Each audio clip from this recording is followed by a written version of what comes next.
application of ionization energy in explaining chemical behavior। ठीक है, chemical behaviour. तो पहला पॉइंट है ionisation energy give information about number of valence electron. Valence electron मान लें outer most shell में कितने इलेक्ट्रॉन। ठीक है, आयनाइजेशन एनर्जी बताता है, क्या बताता है कि कोई भी आटम में कितने वैलेंस इलेक्ट्रॉन कितने रहे होंगे। ठीक है, देखो एग्जांपल से समझो। सोडियम का आयनाइजेशन एनर्जी फर्स्ट का वैल्यू 5.1 इलेक्ट्रॉन वोल्ट होता है और आयनाइजेशन एनर्जी सेकेंड का वैल्यू 47.3 इलेक्ट्रॉन वोल्ट होता है। तो आयनाइजेशन एनर्जी क्या बोलता है, जहां पे भी फर्स्ट आयनाइजेशन एनर्जी और सेकेंड आयनाइजेशन एनर्जी के बीच गैप ज्यादा हो जाए, वहां पे समझ जाना कि जहां पे भी गैप ज्यादा हो जाए उतने ही नंबर ऑफ इलेक्ट्रॉन होंगे वैलेंस शेल में। ठीक है, सोडियम का पहला आयनाइजेशन एनर्जी का वैल्यू 5.1 इलेक्ट्रॉन वोल्ट था, सेकेंड आयनाइजेशन एनर्जी का वैल्यू 47.3 इलेक्ट्रॉन वोल्ट था। ठीक है, इसका मतलब क्या, सोडियम के वैलेंस शेल में कितने इलेक्ट्रॉन, एक इलेक्ट्रॉन, और होते भी एक हैं, 2 8 एक इलेक्ट्रॉन वैलेंस शेल में होता है।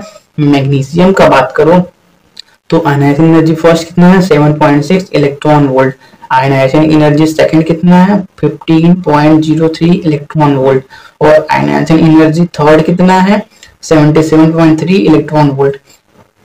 पहला इलेक्ट्रॉन छोड़ने के लिए 7.6 इलेक्ट्रॉन वोल्ट एनर्जी लग रहा है, दूसरा इलेक्ट्रॉन छोड़ने के लिए 15.03 इलेक्ट्रॉन वोल्ट एनर्जी लग रहा है, लेकिन तीसरा इलेक्ट्रॉन छोड़ने के लिए गैप बहुत ज्यादा बढ़ गया। जहां पे भी गैप बढ़ जाए इसका मतलब उस एटम में उतने ही नंबर ऑफ वैलेंस इलेक्ट्रॉन रहे होंगे। यहाँ पे 15 से कितना आ गया 77 आ गया। इसका मतलब क्या,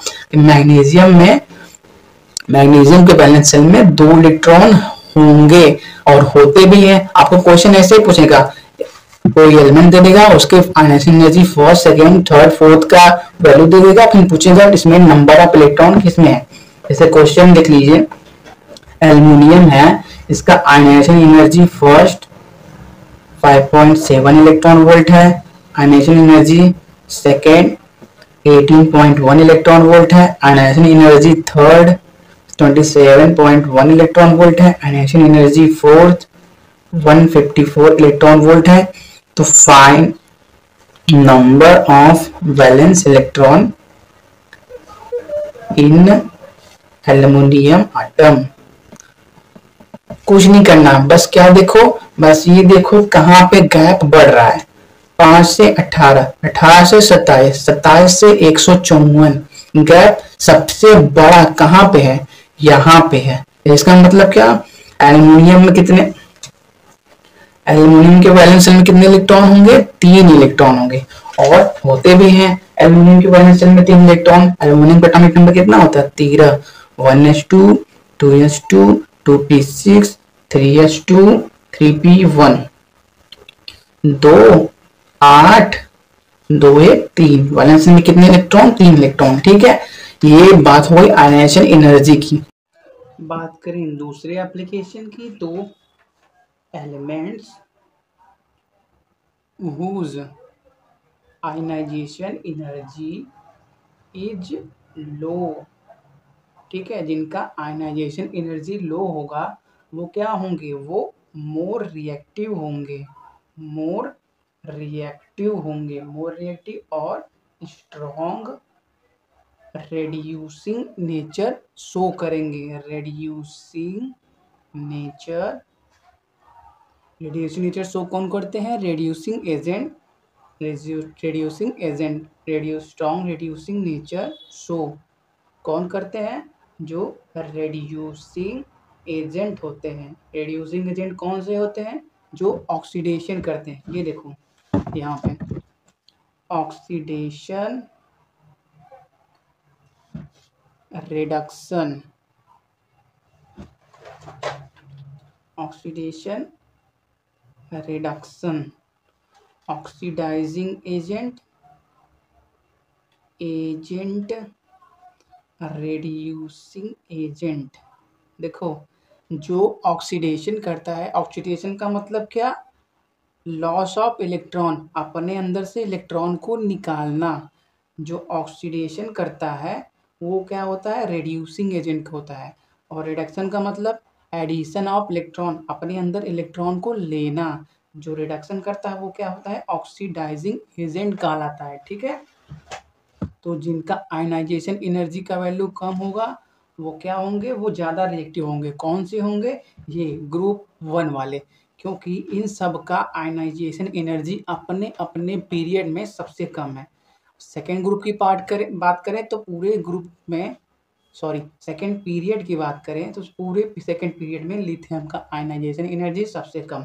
थर्ड पीरियड का बात करें तो सोडियम का आयनाइजेशन एनर्जी इस पीरियड में सबसे कम। ठीक है, तो ये क्या है, जिनका आयनाइजेशन एनर्जी लो होगा वो ज़्यादा रिएक्टिव होंगे। रिएक्टिव का मतलब जल्दी से जल्दी रिएक्शन करने वाले। रिएक्शन क्यों करेंगे, क्योंकि इनके आउटर मोस्ट शेल में सिर्फ एक एक इलेक्ट्रॉन होती है। ये क्या करते हैं, जल्दी से डोनेट कर देते हैं। ठीक है, more reactive strong reducing agent, जो इलेक्ट्रॉन डोनेट करता है वो अपना क्या करता है, ऑक्सीडेशन।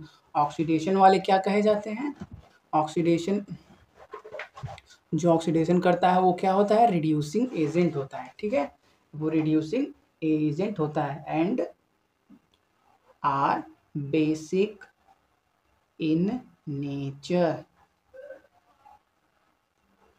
जनरली इनका ऑक्साइड, जो ये ग्रुप 1 का ऑक्साइड होता है क्या होता है, बेसिक होता है। और आप एक पॉइंट नोट करके रख लीजिए, जो मेटल्स होते हैं, मेटल्स का ऑक्साइड कैसा होता है, बेसिक होता है, बेसिक होता है। ठीक है, मेटल ऑक्साइड क्या होता है, बेसिक। तीसरा पॉइंट, एलिमेंट्स जिनका, elements whose ionisation energy is high, जिनका आयनाइजेशन एनर्जी हाई होगा वो क्या होंगे, वो लेस रिएक्टिव होंगे, लेस रिएक्टिव होंगे।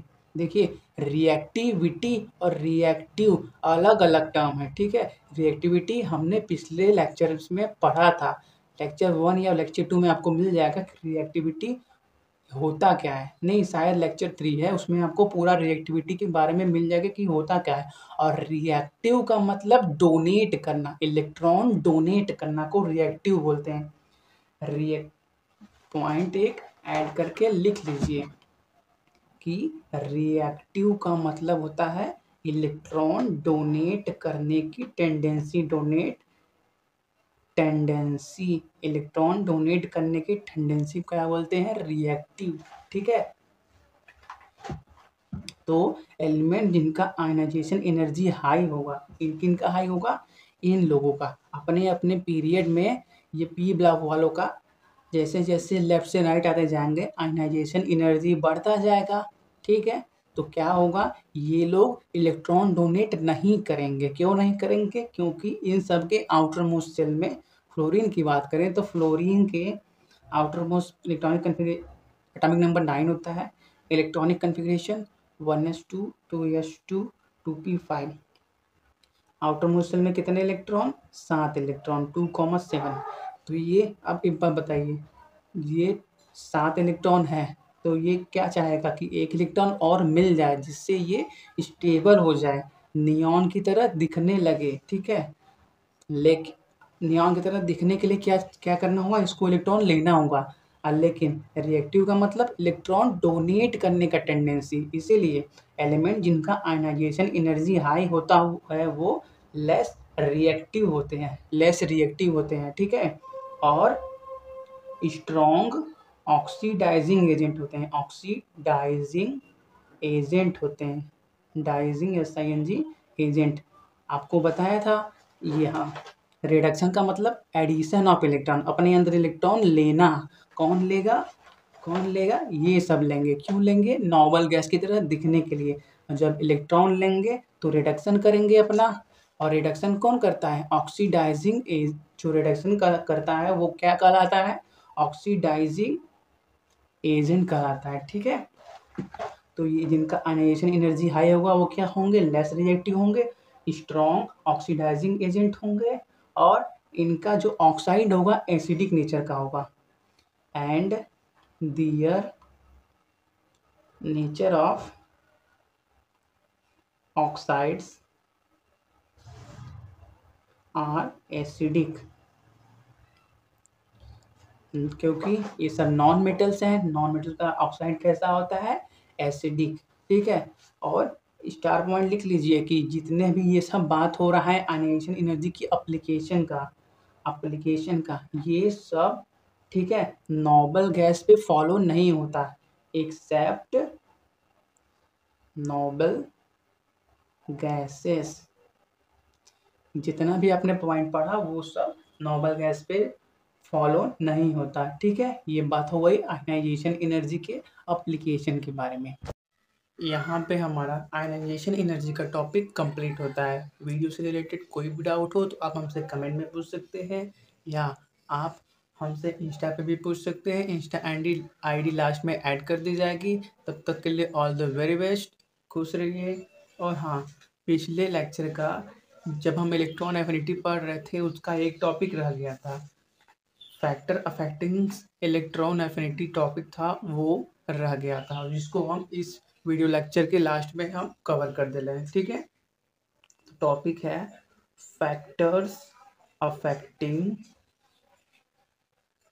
Electron affinity. इलेक्ट्रॉन एफिनिटी आपको पता ही होगा होता क्या है। इलेक्ट्रॉन लेने की टेंडेंसी या चाहत को क्या बोलते हैं? Electron affinity. ठीक है, तो जो पहला फैक्टर है जो इलेक्ट्रॉन एफिनिटी को अफेक्ट करता है वो होता है size of atom. Size of atom, देखो ये छोटा एक आटम है, ये न्यूक्लियस, ये बड़ा आटम है, ये उसका न्यूक्लियस, ये एक और बड़ा आइटम है, उसका न्यूक्लियस। अब ये बताओ, साइज जितना छोटा होगा तो क्या होगा? इफेक्टिव न्यूक्लियर चार्ज ज़्यादा होगा। इसका साइज थोड़ा सा बड़ा है तो अच्छा ये बताओ, इफेक्टिव न्यूक्लियर चार्ज का अगर हम ट्रेंड बनाएं तो सबसे कम किस में होगा? जो सबसे बड़ा होगा। कम क्यों होगा? क्योंकि उसका न्यूक्लियस और आउटर शेल में जो इलेक्ट्रॉन होंगे वो दूर होंगे, तो इसलिए इस पे इफेक्टिव न्यूक्लियर चार्ज कम होगा। इसमें इसमें थोड़ा सा ज़्यादा होगा इसके मुकाबले। सबसे ज़्यादा किसमें सॉरी उल्टा बन गया, सबसे ज़्यादा किसमें होगा? छोटे वाले में। साइज जितना छोटा होगा इफेक्टिव न्यूक्लियर चार्ज ज़्यादा होगा। इफेक्टिव न्यूक्लियर चार्ज का मतलब फोर्स न्यूक्लियस और आउटर मोस्ट सेल के इलेक्ट्रॉन के बीच। ठीक है, इसलिए साइज जितना स्मॉल, अब बताओ जब साइज छोटा है, ठीक है, साइज छोटा है, अगर कोई बाहर इलेक्ट्रॉन घूमने आएगा, अगर सराउंडिंग में कोई इलेक्ट्रॉन आएगा तो ये क्या करेगा? न्यूक्लियस तुरंत इसको खींच के अपने सेल में ऐड कर लेगा। ठीक है, क्योंकि इसका साइज बहुत छोटा है, इफेक्टिव न्यूक्लियर चार्ज बहुत ज़्यादा है। अगर इसका बात करें, अगर इसके आसपास कोई इलेक्ट्रॉन घूमता दिखेगा तो ये उतना तेजी से नहीं खींच पाएगा। जितने तेजी से ये खींचेगा उतने तेजी से ये नहीं खींच पाएगा, क्योंकि इसके न्यूक्लियस और उस इलेक्ट्रॉन के बीच में डिफरेंस बड़ा है। इसलिए साइज जितना छोटा होगा इलेक्ट्रॉन एफिनिटी उतना ज़्यादा हाई होगा, और साइज जितना बड़ा होगा, साइज बिगर जितना बड़ा होगा उतना इलेक्ट्रॉन एफिनिटी क्या होगा? लो होगा। ठीक है, आपको सब क्लियर हो गया। अब सेकेंड जो फैक्टर था वो है चार्ज। चार्ज का मतलब किसी आटम पे कितना चार्ज है। देखो अगर लिखा है सिर्फ Na, इसका मतलब क्या है कि सोडियम क्या है? अपने न्यूट्रल स्टेट में। न्यूट्रल का मतलब number of electron equal to number of proton. Number of electron किस में है? कितने हैं सोडियम में? 11। प्रोटॉन कितने हैं? 11। ये क्या कहलाएगा? इस सोडियम का न्यूट्रल स्टेट। अगर ऐसे लिखा हो Na प्लस या Na डबल प्लस, इसका मतलब क्या है? सोडियम एक इलेक्ट्रॉन जब रिलीज किया तो ऐसा दिखेगा, जब 2 इलेक्ट्रॉन रिलीज किया तो ऐसा दिखेगा।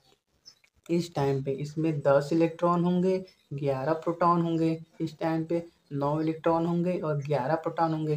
प्रोटॉन तो नहीं निकाल सकते क्योंकि प्रोटॉन न्यूक्लियस के अंदर होता है, और इसीलिए हम सिर्फ इलेक्ट्रॉन को ही निकाल सकते हैं किसी एटम में से। तो किसी एटम पे या किसी न्यूक्लियस पे जितना ज़्यादा पॉजिटिव चार्ज रहेगा उतना ज़्यादा इलेक्ट्रॉन एफिनिटी ज़्यादा हाई होगा। ठीक है, सोडियम के एग्जाम्पल्स ये देखो। ठीक है, ये पहले Na का बना रहे हैं। ये उसका न्यूक्लियस है Na का, ये उसका पहला शेल, ये दूसरा शेल, ये तीसरा शेल, 2 8 1। ये Na का हो गया। Na प्लस का देखो, ये उसका न्यूक्लियस, ये पहला शेल, ये दूसरा शेल। Na प्लस में कितने electron? 10 electron, 2,8। Na double plus का देखो, ये उसका न्यूक्लियस, ये पहला शेल, ये दूसरा शेल। पहले शेल में कितने इलेक्ट्रॉन? 2 इलेक्ट्रॉन, दूसरे सेल में 7 इलेक्ट्रॉन। एक बात बताओ, प्रोटॉन का नंबर तो कांस्टेंट है 11 प्रोटॉन। एक बार बताओ, और प्रोटॉन बहुत ही हैवी पार्टिकल है। मास ऑफ जो प्रोटॉन होता है वो 1837 टाइम मास ऑफ इलेक्ट्रॉन होता है। तो इलेक्ट्रॉन इतना हल्का है और प्रोटॉन इतना भारी है। इस देखो कितना ज़्यादा हाई वैल्यू है प्रोटॉन के मास का इलेक्ट्रॉन के कंपैरिजन में। इसलिए जितना पॉजिटिव चार्ज ज़्यादा होगा तो क्या होगा? इफेक्टिव न्यूक्लियर चार्ज बढ़ेगा। Positive charge as more as